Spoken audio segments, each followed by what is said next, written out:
اب آتے ہیں اپنے مین سٹیج کی طرف ویورز. جیسے کہ آپ جانتے ہیں آج کا ٹاپک ہے باپ, اور جب باپ کے ٹاپک کی بات آئی تو میں نے اسپیشلی ریکویسٹ کی اپنے بہت پیارے بھائی سے, جو آف کورس ایک ریناؤنڈ ریلیجس اسکالر ہیں اور ہماری ٹیم کا ایک بہت اہم حصہ ہیں, علی وقار قادری کو, کہ وہ ہمیں جوائن کریں. السلام علیکم علی بھائی. وعلیکم السلام ورحمۃ اللہ. آپ خیریت سے ہیں؟ بالکل ٹھیک ٹھاک الحمدللہ. اور علی بھائی کے ساتھ ہمیں جوائن کیا ہے, ہمارے ساتھ ریگولرلی ہوتے ہیں, بہت سی رمضانوں میں آپ کے ساتھ میرا ساتھ رہا ہے, علامہ کرامت عباس. السلام علیکم. علیکم السلام ورحمۃ اللہ. علامہ صاحب جو بات کہتے ہیں وہ ڈائریکٹ دل کو جا کے لگتی ہے, اور آج کا ٹاپک بھی اتنا سینسٹیو ہے. آئی ایم شیور کہ علی بھائی اور علامہ صاحب دونوں بہت ایسی باتیں, ایسی پتے کی باتیں کریں گے جو ہمارے دل میں بھی اتر جائیں گی اور ہمارے دماغ کو بھی تھوڑا سا ہلا دیں گی.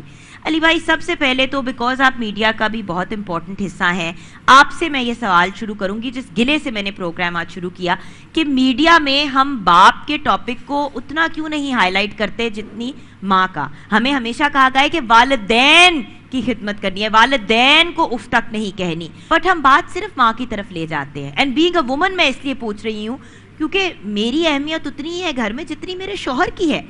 میرا شوہر ایک باپ ہے اور بہت اچھا باپ ہے, اس کو کیوں نہیں ویلیو اور امپورٹنس دی جاتی اس لیول پہ؟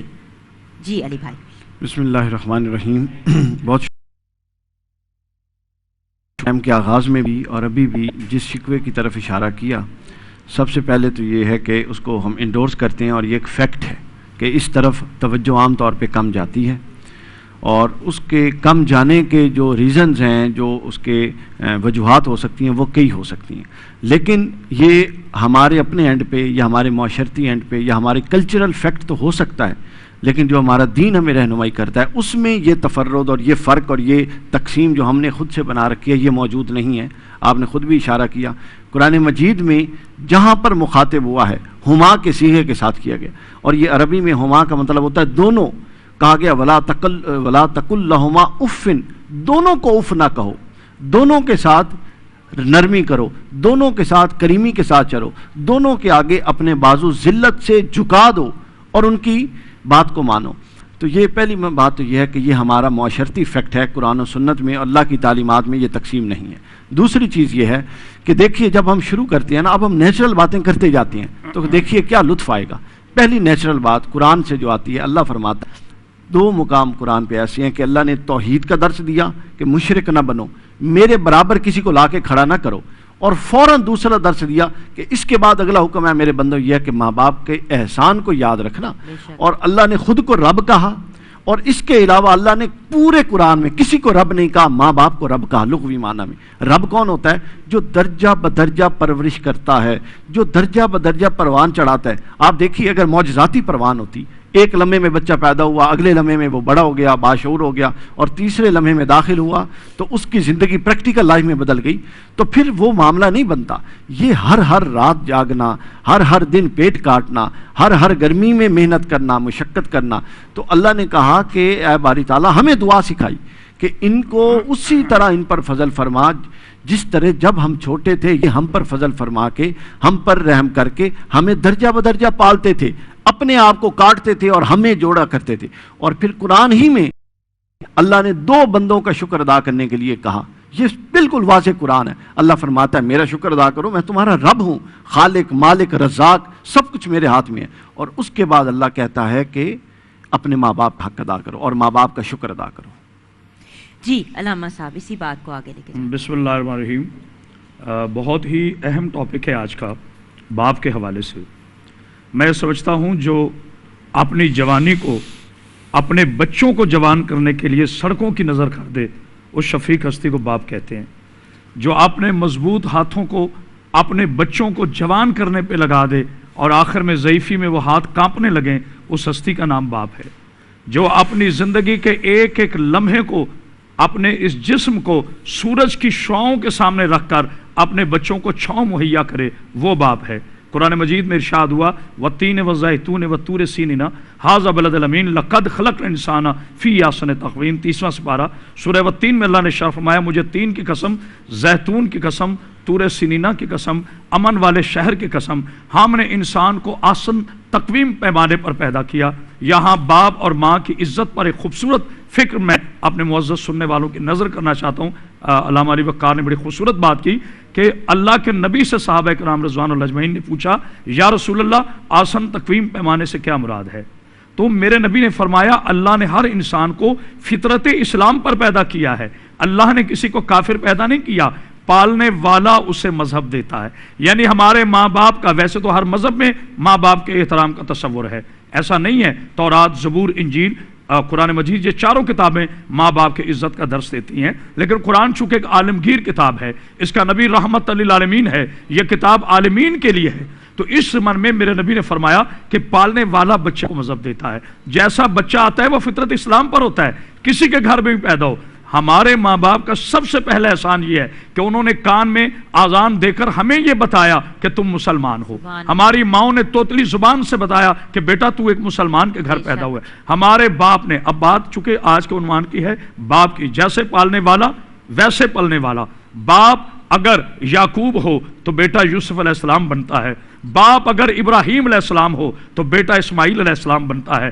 باپ اگر جناب ہاشم ہو تو بیٹا عبد المطلب کہلاتا ہے. باپ اگر جناب عبداللہ ہو تو بیٹا پاک محمد مصطفیٰ کہلاتا ہے.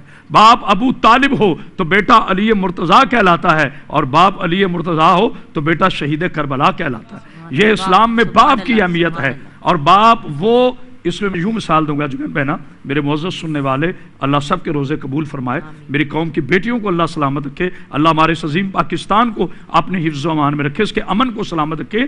کہ باپ اس درخت کی طرح ہے، نیچے کھڑے ہونے والا تو سایہ محسوس کرتا ہے. لیکن کبھی ہم نے جگن بہنا غور کیا ہے کہ اس درخت کے اوپر کیا ہوتا ہے؟ اس درخت کے اوپر دھوپ ہوتی ہے.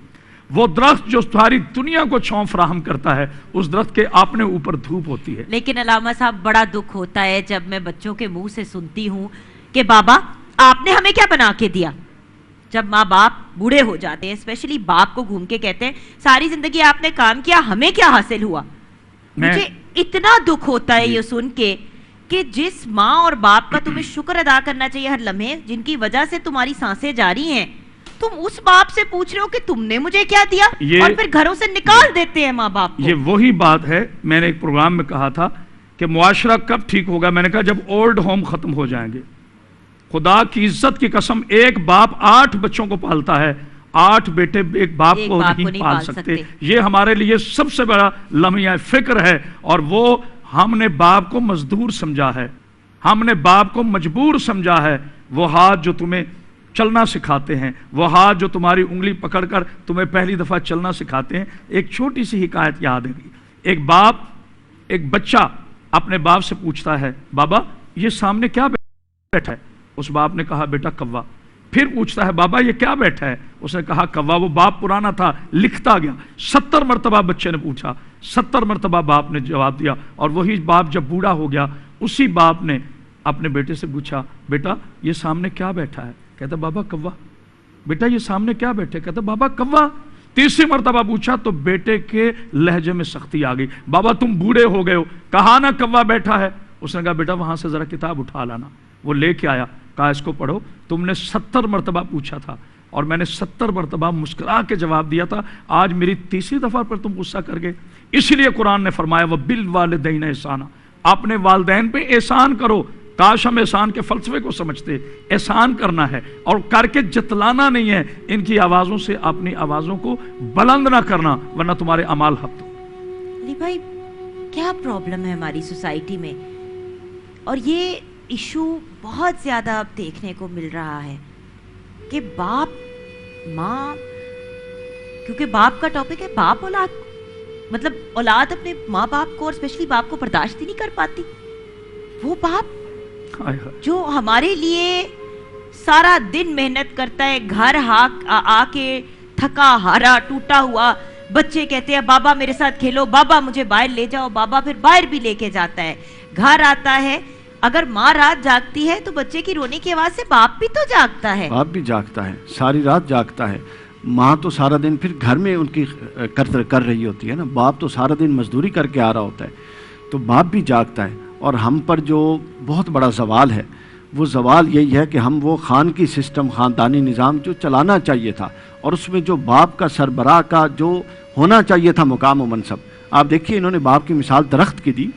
تو اس کے اندر ایک اور بھی چیز ہے جو بڑے ہی کلیجہ چیر دینے والی چیز ہے کہ اوپر تو درخت کے دھوپ ہوتی ہے، یہ تو ہم دیکھتے ہیں بھائی، وہ درخت نیچے سے گل رہا ہوتا ہے، وہ نیچے سے گلتا ہے تو اس کی دھوپ میں کچھ بیٹھتے ہیں، وہ نیچے سے پگھل رہا ہوتا ہے تو اس کی دھوپ میں کچھ بیٹھتے ہیں، اس کے اعضاء کمزور ہو رہے ہوتے ہیں تو وہ کسی کو توانائی دیتا ہے، وہ خود بوڑھا ہو رہا ہوتا ہے تو وہ کسی کو جوانی منتقل کرتا ہے۔ اور پھر کیا ہوتا ہے، ہم تنگ ہو جاتے ہیں، ہم کہتے ہیں کہ بابا اب جو آپ نے کہا یہ بالکل ہمارے معاشرے کا فیکٹ، کیا کہتے ہیں کہ آپ نے ہمارے لیے کیا ہی کیا ہے، اس کے چہرے پر جھریاں نہیں دیکھتے، نہ آپ نے کوئی جائیداد بنائی، نہ میرے نام کوئی پلاٹ کیا، اور اللہ معافی دے انتظار کر رہے ہوتے ہیں تو بس استغفار میرے منہ میں خاک کہ ماں باپ اس دنیا سے جائیں تاکہ ہماری زمین یا گھر ہمارے نام۔ اور یہ سب سے بڑی جائیداد ماں باپ نے آپ کو کلمہ طیبہ دیا ہے، اس کے بعد بھی تم کسی جائیداد کے متوقع ہو؟ کبھی سوچا ہے آپ نے اس ماں کا کیا احسان ہے؟ اگر ماں کے پاؤں کے نیچے جنت ہے تو یقین کر لیجئے اس جنت کے دروازے کا نام باپ ہے۔ آپ نے مکان میں داخل ہونا ہے تو دروازے سے ہونا ہے، اگر باپ کے ساتھ آپ کے تعلقات اچھے نہیں ہیں تو خدا کی عزت کی قسم اس کی جو زوجہ ہے، جو آپ کی ماں ہے، جو ایک وفادار بیوی ہے، وہ یہ برداشت نہیں کر سکتی کہ آپ چاہے اس کی اولاد ہو مگر اس کے شوہر کی وہ توہین کرے۔ میری ریکویسٹ ہے کہ ہم اس گفتگو کو ذرا جاری رکھیں، مجھے پتہ ہے وقت ختم ہو گیا ہے، لیکن پلیز اگلے مرحلے میں بھی ایٹ لیسٹ ہم اپنی بات کی کنکلوژن کی طرف جائیں گے، اور سلمہ نے بڑا خوبصورت کلام بھی تیار کیا ہے باپ سے ریلیٹڈ، وہ ہم بریک کے بعد سنیں گے۔